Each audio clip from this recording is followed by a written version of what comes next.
Nice run and a good one. Williams outside. 15 keeps his feet. And Williams finds the end zone. And he is in for a touchdown. On second down, here's a toss. Here is Lucas. Jalen Lucas, that great speed. Keeps his feet. Inside the 30. Lucas, 10, 5. Touchdown, Indiana. It's Henderson cutting back and finding the end zone. Touchdown, Indiana.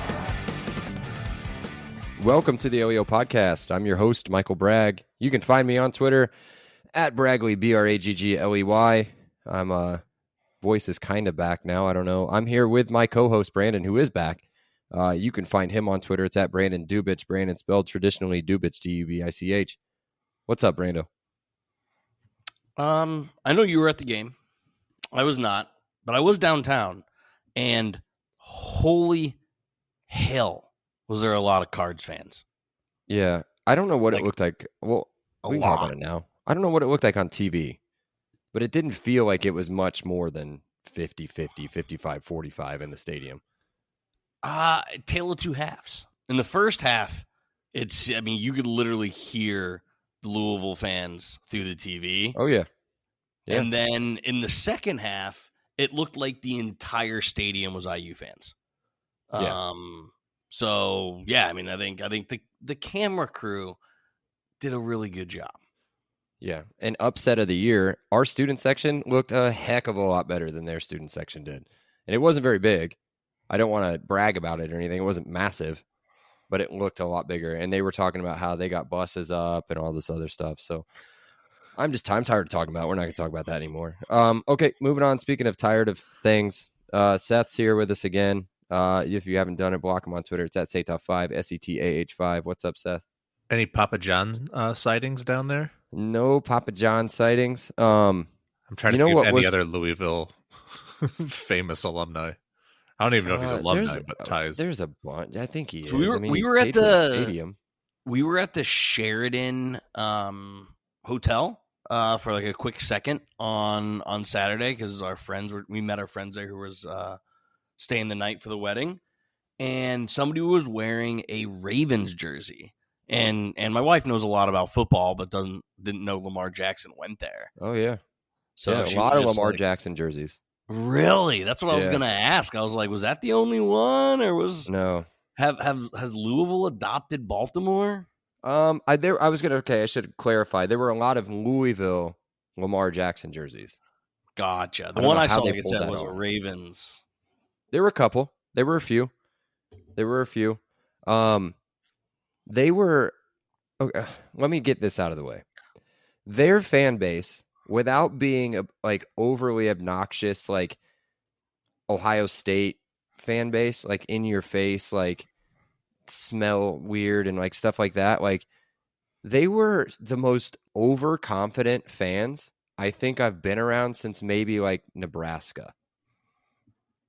But it's so weird because they don't deserve to be as overly confident as they were. Like they were walking through Lucas Oil Stadium before the game, screaming their CARDS chant. And I'm like, dude, you guys are like half and half and you're not that good of a team. Either way, we'll talk about the game now. Let's do that. We're here to talk about game. I've got it listed. I did the perfect outline except for this part. Game number 3 on the season. It's the final score of Louisville 21, Indiana 14. Game took place at Lucas Oil Stadium, which we just talked about. The line originally, which we thought was fat and turned out to be fat, Louisville -10, over under 51 points. IU loses the game and falls to 1-2 on the season, and what I wrote as maybe the most disappointing, frustrating loss in a while. I disagree. Really? I could not disagree with that more. Really? Yeah.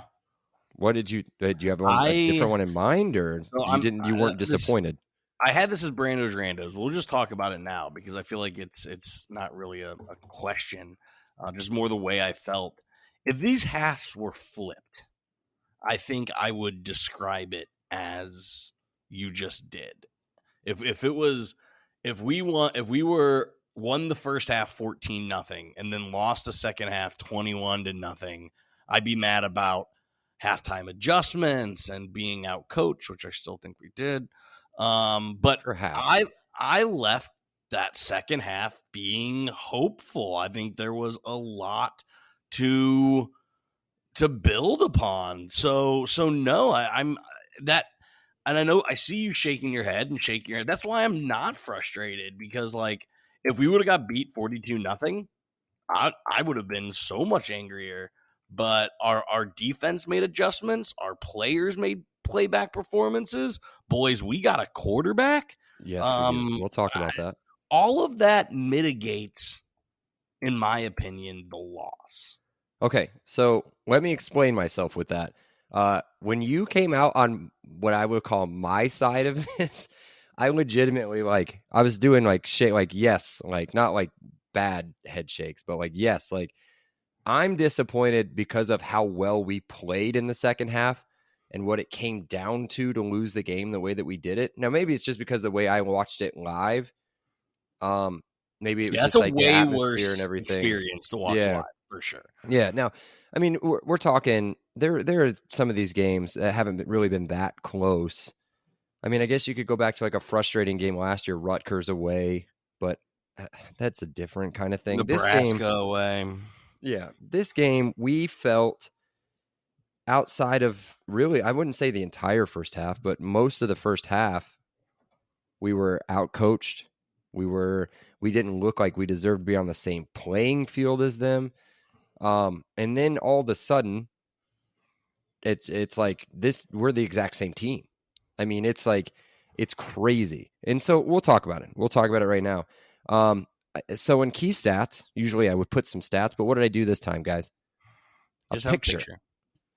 There's a picture, and I didn't get to see this picture until today. I have not rewatched the game. I had not seen this picture until you posted it. I took it. This is my picture I took from my TV, freeze framed it right as his knee hits the ground. This is Taven Jackson's fourth and... Or no. This is Taven Jackson's third and 7 from the 7. Yeah. And he scrambles, which this kid, oh my goodness. He scrambles, makes the... I texted it as soon as it happened. I thought it was stretch 2.0, huge touchdown. I mean, the momentum in that at that point, you might as well have just shut down the whole Louisville side of the stadium. It was over. It should have been not a touchdown. They ended up marking the ball at what, Seth? The 1.5 yard line? No, the 1.5 foot line.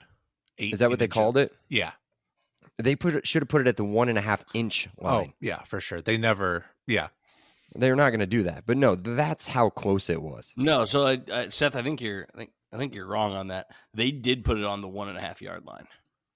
I'm pretty sure that's what happened because they put it 4.5 feet back. Oh, they did. So where his knee went down is where they put it. In this picture, they put it in between the 1 and 2 yard line, which is incorrect. Again, 4.5 feet doesn't seem far. They should have put it on the half yard line.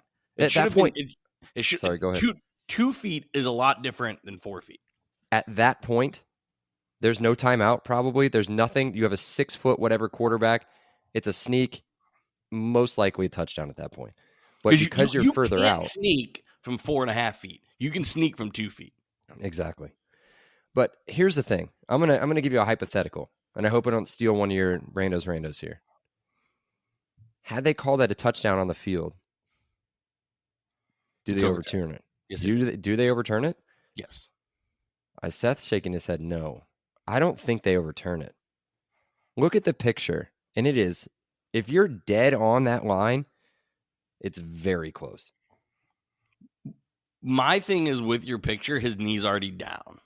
That was right as his knee hit. Where's Zapruder filming this or breaking this down? So, I get it.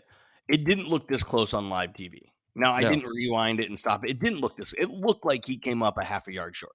It truly did. It looked like he came up a half a yard short. On your picture, it looks like he's in. Yeah. That's what I'm saying. If they stopped it, called it. The pylon is blocking the tip of the ball. That's a touchdown. Yeah. I'm rewatching the 4th and 1.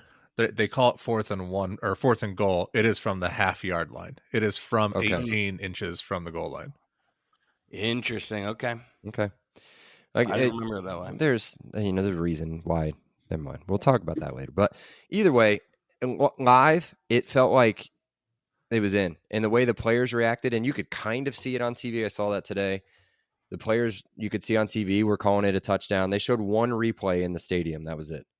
And there was nobody from Louisville cheering about It's a bad stadium, so I get why they did that. It's got nothing to do with the stadium. Either way, it doesn't excuse what happened. You could line it up at the 1.5 yard line. You could line it up at the half-yard line. You could line it up at the half-inch line. To have what happened right there, you can't. Can't have that. Let's go back to the good stuff because we were on some really good highs there, and then we hit a big-time low. IU's defense did it again, Brandon. In the second half, punt, interception, punt, and then the end of the game, which at that point we're just trying to chase it and just get the ball right at 100 total yards in the second half. That should win you a game. When you're down 21-0 going into halftime doesn't help. But still, in this age of college football against that team, the way that we played in the second half, that should win you the game. Give you some updated defensive rankings, and I'll let you guys talk about anything else you want to talk about before we get into our stocks. But defensive rankings for IU, this is updated as of Monday. They are 38th in the country in total defense, which is under 300 yards a game. And remember who they played. They played Ohio State, and they played Louisville, who Louisville was a whole heck of a lot better than I thought they were going to be. Yeah, for a half. And then Marvin Harrison's having a lot more fun now again. He is having a lot of fun, isn't he? Scoring defense 39th, which again, these are going to be a little bit skewed. I mean, come the end of the year, to hold any teams under 300 yards per game, you're going to be a lot higher than 38th. You're going to be a lot higher than 39th at 17 points per game after 8 games. But that's 17 points per game. Imagine that last year. That gets you in a bowl. Passing 19th in the country.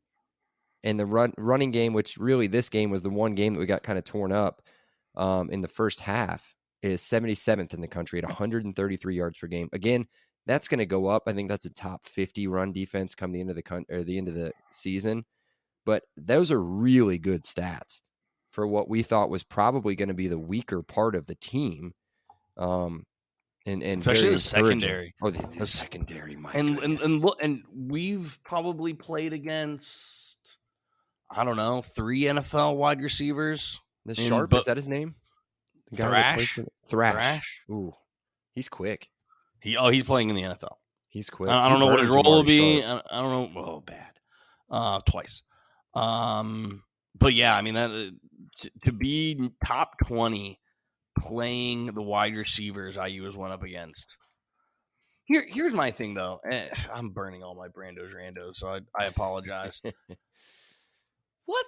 And Seth will be only one to be able to answer this because you were at the game. The announcers kept saying, "This is the fastest, most athletic team IU will face this year." What?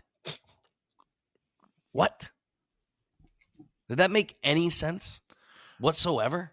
I mean, I had to mute it at a certain point, but I definitely think Ohio State, Michigan, Penn State are all much quicker, speedier teams. And just thinking off the top of my head, shoot, I saw a couple Maryland guys who were some burners. Yeah, I mean, for sure. I mean, look who else we already played Ohio State, right? We're playing Penn State. We're playing Michigan. Yeah, that broadcast was really bad. Really, really bad. Yeah. So anyway, that burned one of my randos. I think you guys are talking about two teams that are less athletic than Ohio State.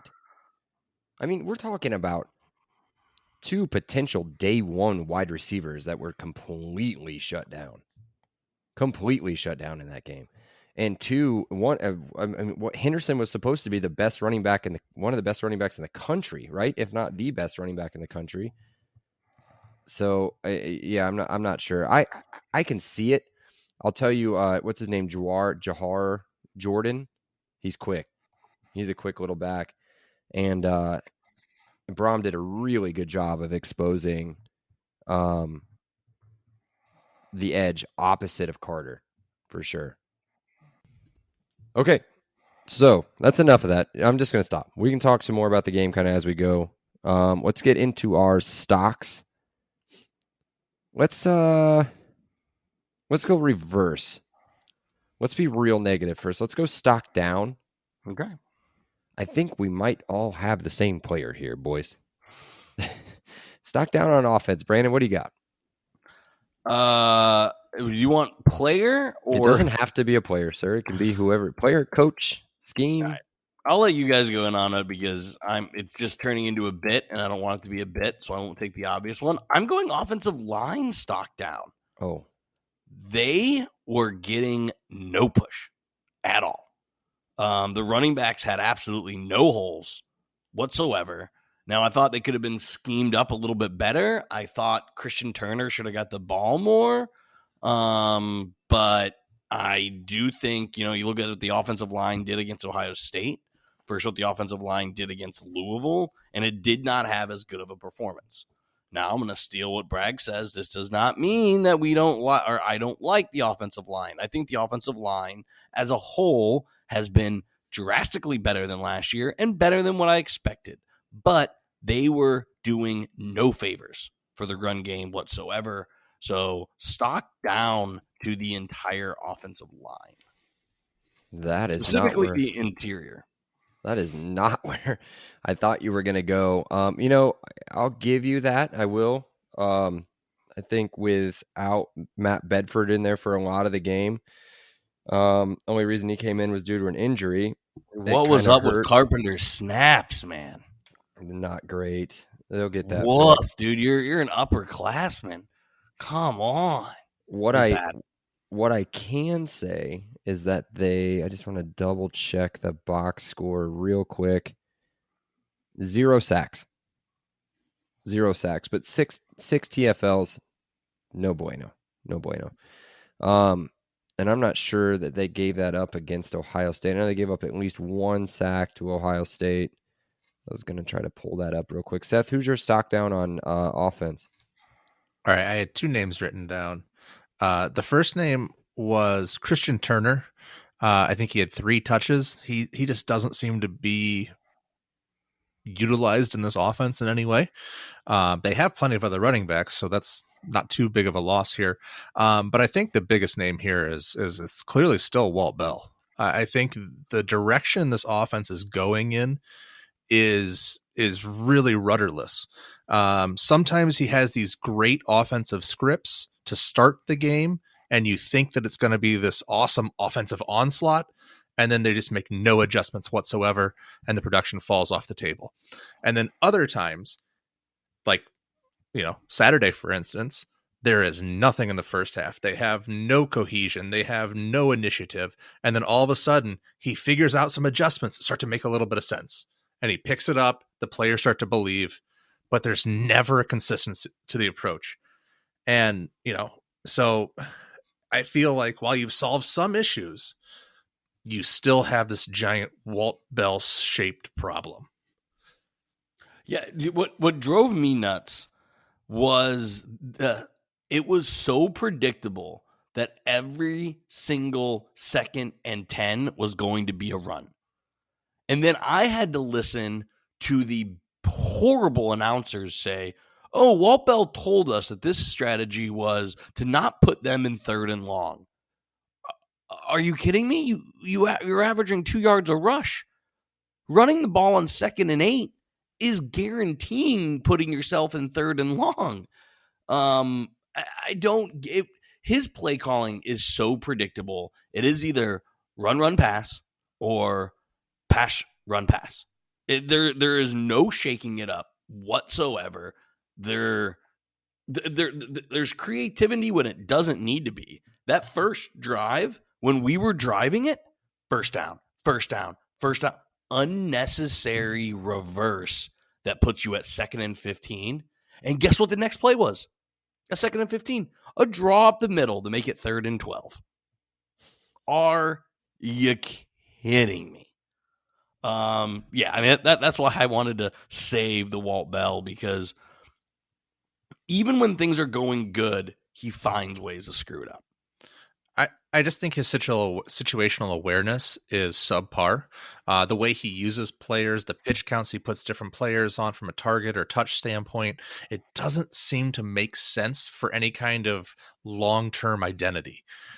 I know you have to go against scheme every once in a while, but the interior run plays to Jalen Lucas, pulling guards on short yardage situations, they scream a guy who just doesn't quite get the time and place. Nope. They scream UMass head coach is what they scream, right? I wanted to sit that out on purpose. I didn't try to get a point in. I didn't try to do anything. I wanted somebody to say his name and sit back and see what you guys had to think about it. Because and I've got some stuff here, and I don't have it on your guys' outlines, but it's on my final statements. I'll talk about him in a little bit and kind of where our fan base is and where their pointed anger and frustration is not necessarily in the right place. But let's move on. Stock down on defense, Brandon. Stock down on defense. Let me jump back over. Jamari Sharp, after looking incredible against Ohio State, really standing up on his all by himself. He looked like a freshman. I mean, yeah, he bit on some pump fakes. He bit on some play actions. He was just in terrible position. Didn't flip his hips very well at all. Jamari Sharp was in his own head, for sure. So I will give him the benefit of the doubt. I think it was on the touchdown. Jack Plummer is running for his life out of the pocket, and I don't know if he thought there was safety help over the top, because when I was watching it and when he was in the end zone, I was watching Dunham and it was either Sanguinetti or somebody else kind of talking to each other like, where were you at on that play? So I'm not sure if that I agree with you on the first one where everyone gave me. I called Sharp out immediately. It was Dunham on the first one, but on the second and third one, it was Sharp. Yeah, Sharp got burned multiple times. Yeah, and it's a freshman. He's a freshman. It'll take him a minute. I mean, that's a really good wide receiver. I agree with you though. Stock down there. I'm gonna be tough, I guess. I don't think that I've got one on defense. I don't have a particular player I want to point out. Maybe outside of, I guess you could say, Sharp. I thought the defense I have played one. I have really a well. couple more. I have a couple. Okay, more. if you want to go, I was going to take a special teams player and say I thought maybe James Evans had kind of a rough punting day. For him being such a good punter, not as rough as their guy. Their guy had a real rough one. But I thought James had a tough day out there. But yeah, if you want to start naming them off, go ahead. There were a couple of times we could have pinned him inside the 5 and it got to the 8 or it got to the 15 or it wasn't Evans' coffin corner. No. That he normally does. I mean, there was only that one bad punt, but there was a couple. I'm like, oh, if we can put him on a 2-yard line, like, let's go. And there was just none of that. But the bar was set pretty high for and again, we love James Evans. Love him. Yeah. Just thought it was a rough one for him. A guy, again, I don't like, but I thought he had his breakout game last week, Linnell Carr. Imagine if Andre Carter had someone else opposite that they couldn't run away from him the entire game. Yeah. There was no compliment to Carter, and Brom just schemed it up so easily. Brom literally said, okay, I'm going to go the other way, which you already laid out, Bragg. Yeah. So if Linnell Carr could have set some sort of edge or sent some kind of pressure, I think that drastically changes the game a lot. So Linnell Carr doing nothing was disappointing. There were multiple edges that were just completely lost on that side. It was literally the last drive of the game happened twice. Yeah, to the quarterback. Yeah, it was really bad. And then last one for me, you already mentioned him, Josh Sangetti. There was only one play that I noticed that he messed up on, which is when he ran into a defensive player on a mesh route and gave up an easy 15, 20-yard catch. on third down. It was 3rd and 6, 3rd and 7. And he ran into Kobe Minor, and it was just an easy pitch and catch, but no stats. In a game as pivotal as this, how does a senior leader have nothing? How are you not around the ball at all? I'll tell you why when my stock up. I'll tell you why my stock up. Do you have a stock down, Seth? Yeah, the 3 names I had written down were Sharp, Carr, and Dunham. And those are the 3 guys I really felt like Brahm circled and tried to identify different times to take advantage of. One of those guys really had a bounce back, but the other 2 guys kind of got victimized at really key times. Careful, and then one of them had an interception. That's the one I said had the bounce. Okay. That's the one I said had the bounce back. But the one I was going to ultimately go with was James Evans. I mean, just it felt like there was some lost hidden yardage there with an average barely over 39 yards.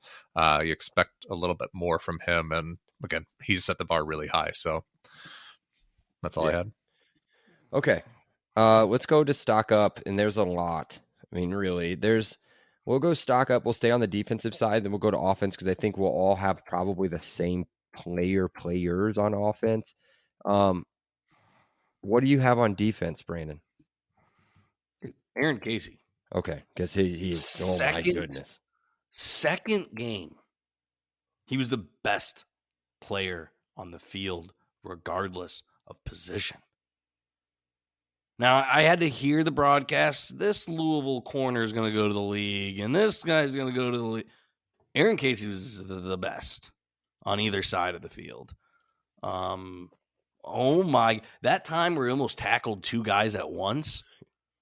I jumped through my roof, and I have vaulted ceilings. It was incredible. Yeah. Aaron Casey. Do you want a stat for him or no? I'll tell you. 10 tackles total, 5 solo, 2 sacks, 3 tackles for loss. Only player on the team with a sack, and he had 3 of the 4 TFLs on the team. The other one, ironically, coming from Jamari Sharp. Seth, I think, is probably going to take mine, but I've got another one backed up just in case. But Seth, who you got? This was the guy. I talked my way out of him being a stock down and into a stock up. He showed me the way he bounced back mentally to really get himself back in the game and turn himself from one of the guys being exploited into one of the guys who had the interception, which was at that point probably the biggest point of the game. And it has to be Philip Dunham. Yeah, he's really good. He's really good at football, and if he can keep it up, he's young. If he can keep this up, it's gonna be really good for the team. What I was hinting at earlier before Seth got all mad and thought I was going to skip his stock down on defense was Lewis Moore just put himself in the starting lineup all the time. I think that Josh Sanguinetti, who we love Josh Sanguinetti, might be bumped down a little bit down the depth chart. So Lewis Moore, another great game. He was everywhere.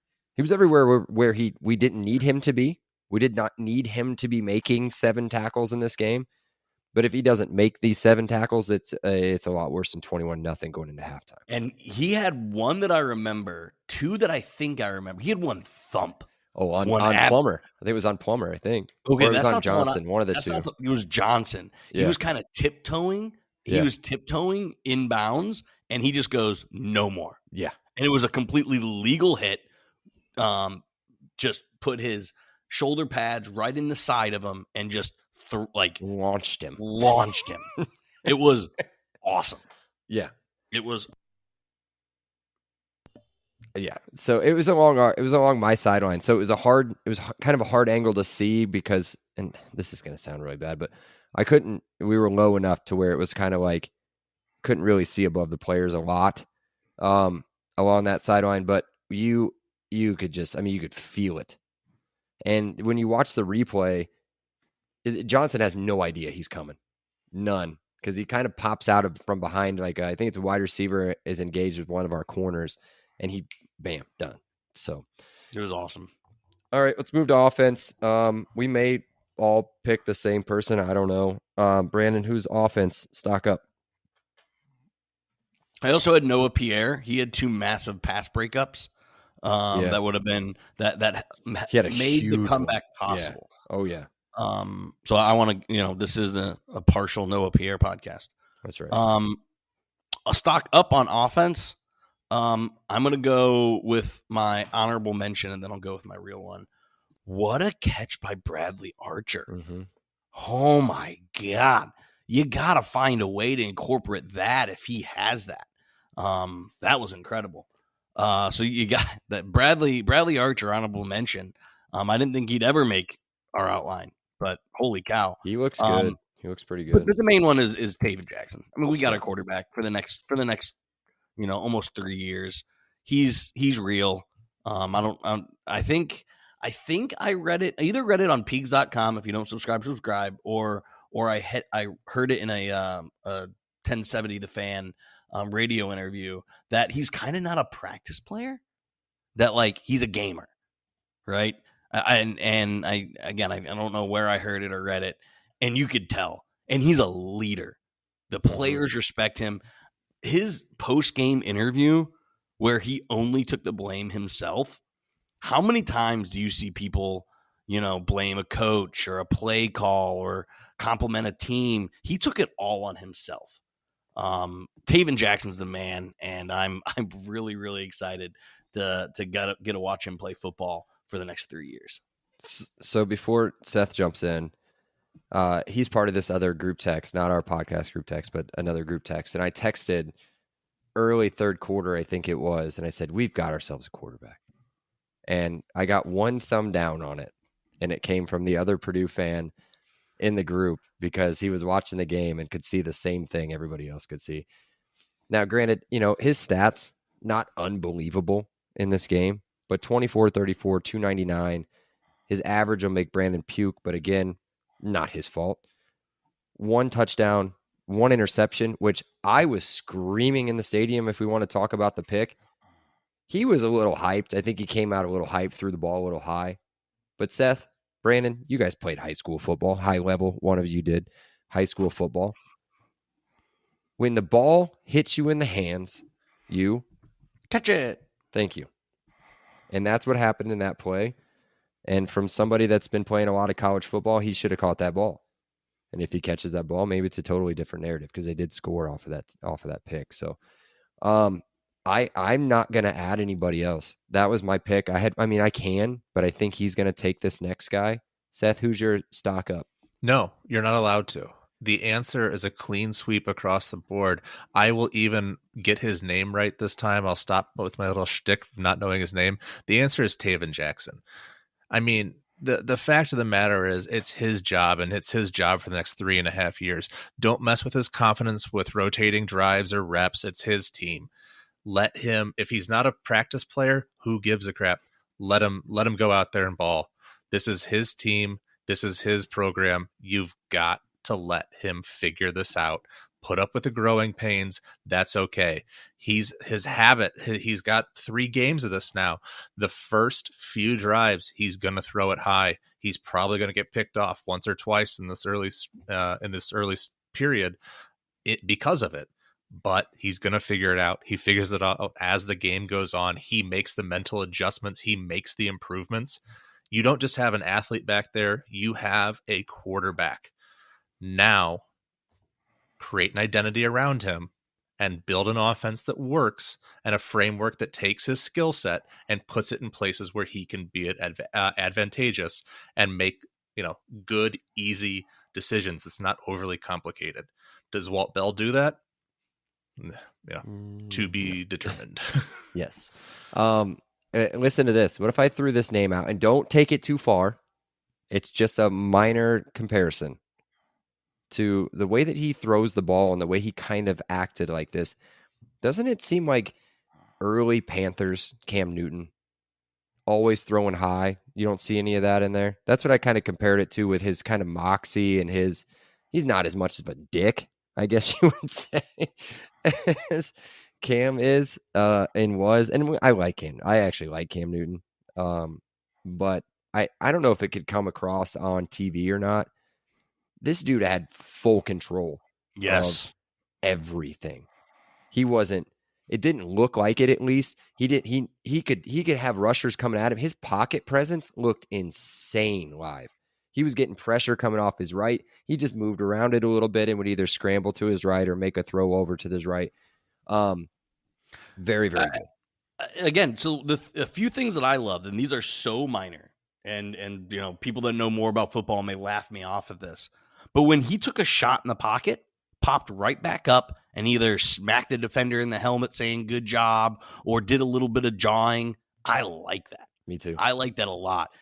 I number of times I saw him help pick up a running back or help pick up a lineman, getting up off the ground. I like that. Is that me now just finding more things to like about him? Maybe, but I can't help but be excited about him. Yeah. The name that came to mind, surprisingly, was a right-handed version of Heisman frontrunner Michael Penix. He has a lot of that moxie, that natural charisma that he plays with. They're about the same size.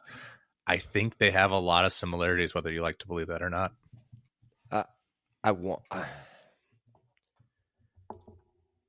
Okay. I'll let you have it. It's fine. I'll let you have it. I don't see the same. I never felt that comfortable, and maybe that's because I've seen him be injured year after year after year after year. I don't feel the same way about Taven, and knock on wood, please, wherever it is, touch whatever the English people say, touch wood, whatever. Yeah, I see what you're saying. I'm speaking from an attitude standpoint, almost. Okay, more than attitude anything. standpoint, I can get that. Yeah, the 1 year, the 2020 year where he really let it shine, I think I could see that too. I get it. We got to throw these two names out real quick. Jalen Lucas had a huge game receiving, 10 receptions, 98 yards, including what I've been touchdown. calling for. Play him at wide receiver. Yeah. And then you have Josh Henderson, who also had that insane catch. And you have Christian Turner. That's a great one, too. Yes. Yeah. Sure. Get Jalen Lucas in the backfield and playing a little bit of a Deebo Samuel role. Sure. Guess what Deebo Samuel primarily plays? Wide receiver. Yep. What should Jalen Lucas play? Wide receiver. Guess where he's going to play in college? Wide receiver. Set him up. He's in college, by the way. Just I'm in the NFL. You know what I meant. You know what I meant. I know, but Cam Camper needs a shout too. 3 catches, 74 yards, an average of 20, almost 25 yards a catch. You could throw 4 catches in there if you want. He wasn't targeted enough. Is what it was. But 4 catches, you could say, because he had that huge pass interference call late that really set up that first and goal that got stopped anyway. So he was unstoppable second half when they finally turned to him and tried to get him some targets. So that's it for stocks. We'll move on. We spent probably a record amount of time on stocks there for the LEO podcast. So do you guys want to add anything else on that before we move on? I can't see you guys or hear you guys. I can't see you guys either, but this is usually an audio platform, but I'll take that as a no since nobody was saying anything. So, we'll move on and we'll run through the rest of it. Speaking of running, super quick word from our sponsor, Monon Track Club. You guys already know it. You guys are saying it right now. MTC is Indiana's running brand built on a deep love for the sport and the Hoosier State. They craft products, tell stories, create experiences that aim to celebrate, support, and add to Indiana's running culture. Check out the link in the show notes for more details on their club runs and shop their sick gear from shirts to hoodies to koozies. As a thank you to our listeners, they're offering 10% off your order. Use promo code LEO10 at checkout. That's LEO10 at checkout at mtc.com. Get yourself a big old order and a big old amount of money off. Speaking of MTC and IU football, the owner, the founder, the CEO, the presidente of Monon Track Club will be with me in Bloomington on Saturday night, coming to his first game with Braggley. So come on out, see the tailgate, do what we do, have a shot, have a beer, pick up some merch if you want from LEO podcast or podcastleo.com. Cool. Back to the show. We're going to revisit predictions. And for once this season, I didn't win. This one's going to go to producer Seth. We'll go through the predictions here real quick. Seth had us losing this game 17-27. Brandon was close with the win of 20-17, and I had some more points. I had us winning 33-34, which I thought Brandon had talked himself into on the preview, from what I heard, but maybe not. Either way, congratulations, Seth. You win nothing. But, will I ever win one? Have I ever won one? You'll win one. You'll win.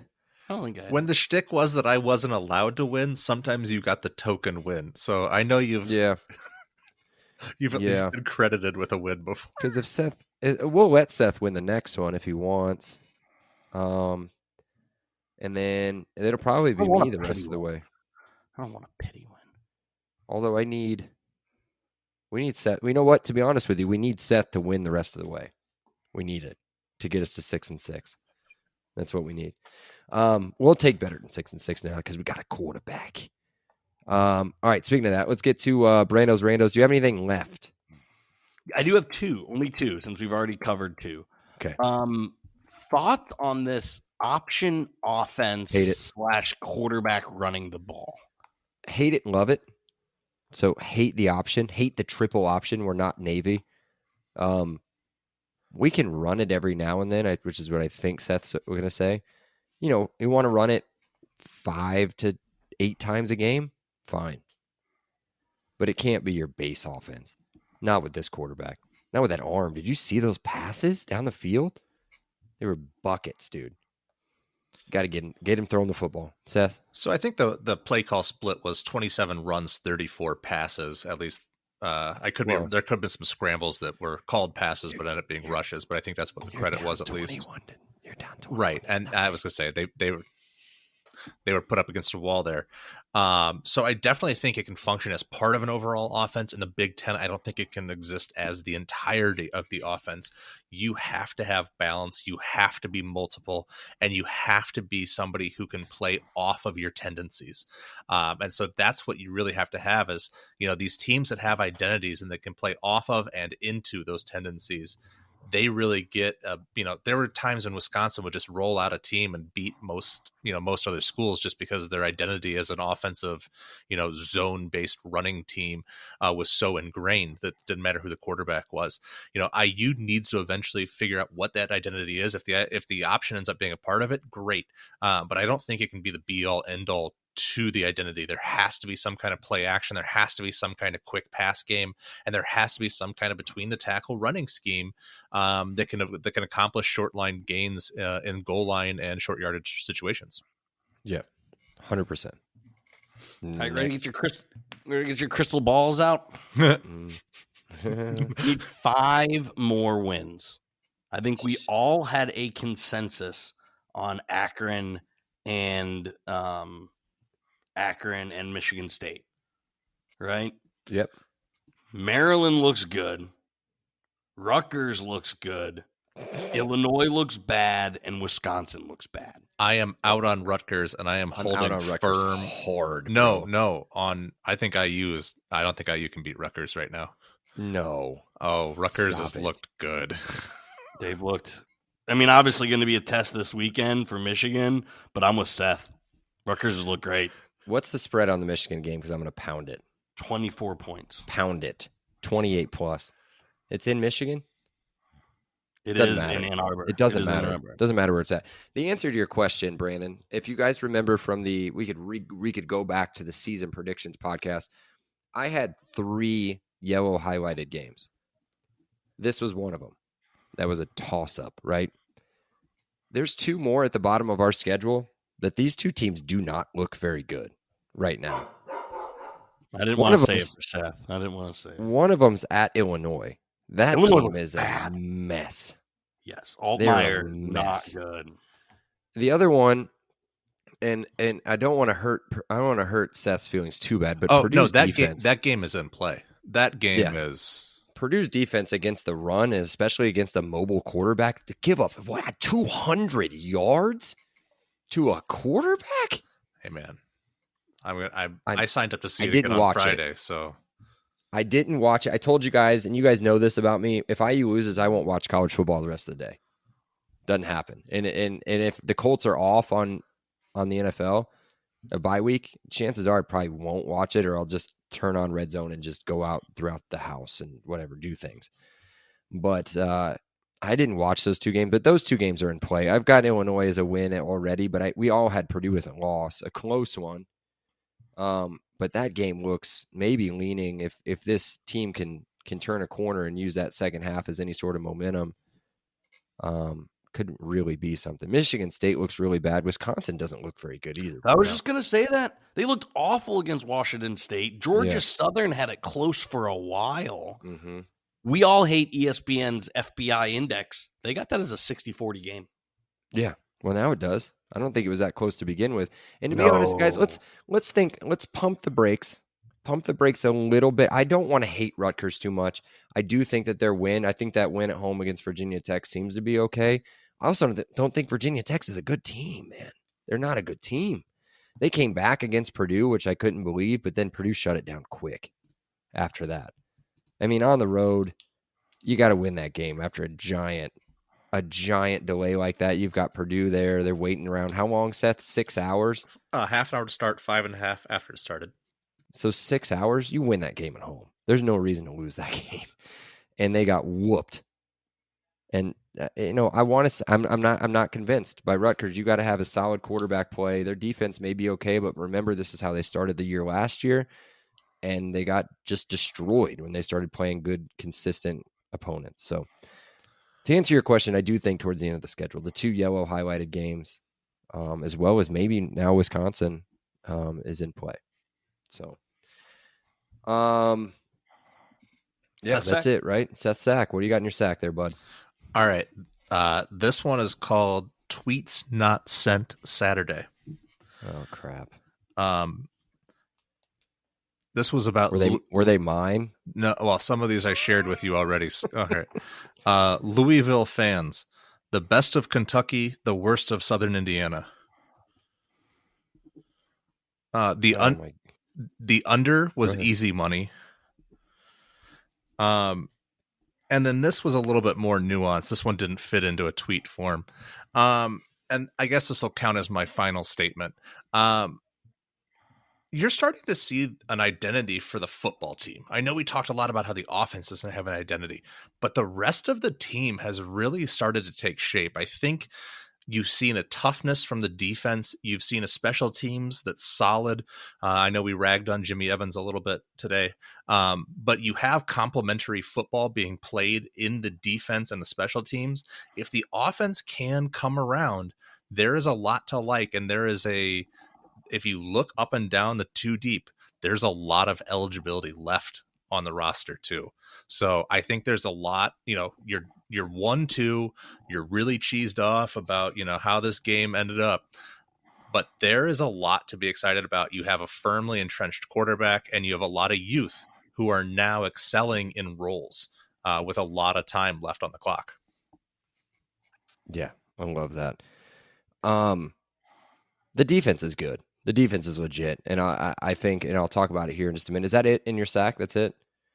Okay, I'll go ahead and do my little part here, which I don't usually do. Usually just skip over it. But our fan base is disgusting right now. Like, there are some people that are hanging it together. Our boy Respectable Adam, of course, on Twitter. A couple other people. But there are some people that are just calling for the wrong people's heads at this point. And, nobody can figure out. We'll just call the names out. People are calling out CTA. They're calling out Walt Bell. Here it is. We were out-coached and out-game planned in the first half. We'll all admit that. Brom came out. He picked his weakness. He knew where he was going. Everything ran that way. There wasn't any sort of like, okay, look, they're hitting the middle, and now they're hitting the outside, and now they're doing this. No. He picked on one corner. He picked on one side of the defense, took it apart. And that's the first time. But what we saw, though, coming out of halftime, first off, props to Tom Allen, because that could have been bad. That could have been really bad had it gone the wrong way. But he put him in a wheelbarrow and brought him out there in the second half. And if you know what I'm talking about, you know what I'm talking about. But either way, this, for the first time in a long time, and Brandon will probably agree with this, we actually made adjustments at halftime, and it was mostly defensively. The offense had no other choice. But the problem isn't with CTA. The problem's up in the press box. And the part that sucks, boys, is that Saturday, everybody's going to forget about it. Because chances are we're putting up 42, 49, 50 points on Saturday, and it's going to be fine. And then we'll come back around to Maryland, and guess what? We're right back in the same spot. I'm not asking for us to go out and scrape through Akron, win 21-17 ugly late to get some real pressure put on, but I think something needs to happen. Either he needs to change something, or it's got to be something drastic has to happen midseason. Because I'll tell you what, there's two things. One, the defense is not the problem. And two, the talent on that offense is not the problem. So you guys figure out what it is. And I'll tell you who doesn't coach offense, it's Tom Allen. So that's all I've got to say. Do you guys have anything else you want to say before we wrap up? We got a quarterback. What did I say all this offseason whether I was on the Ohio State pod or the Big Ten preview pod or a number of different pods? What's happened to IU the past 2 years? No quarterback. No quarterback. What do we got? Got ourselves a quarterback, boys. Bingo. Got a quarterback. We got a decent backup, too. How about that? Pretty good backup. It's important. We know it. IU fans know it. It's important. Yep. I have his shirt. I haven't got his shirt. I gave him money. I don't know if I gave him money. Whoever made the shirt, I gave him money. Hopefully they gave him money. Go ahead. All I can say is if Tom Allen ultimately doesn't end up being the IU football coach long term, it's not because he was a cheerleader coach. It's not because he was a rah-rah guy. It'll be because he couldn't find an offensive coordinator to replace Kalen DeBoer. That'll be what ultimately, will cost him his job if this turns sideways.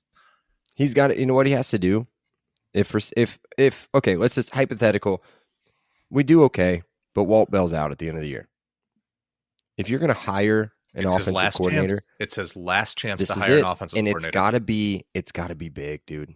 It's got to be a big one. Brandon doesn't like something that just happened. It's got to be. I was going to say it's the first 5 minutes of the game. He can't be that mad already. It's something bad. I don't know. Whatever it is, must be fantasy because it's not his team.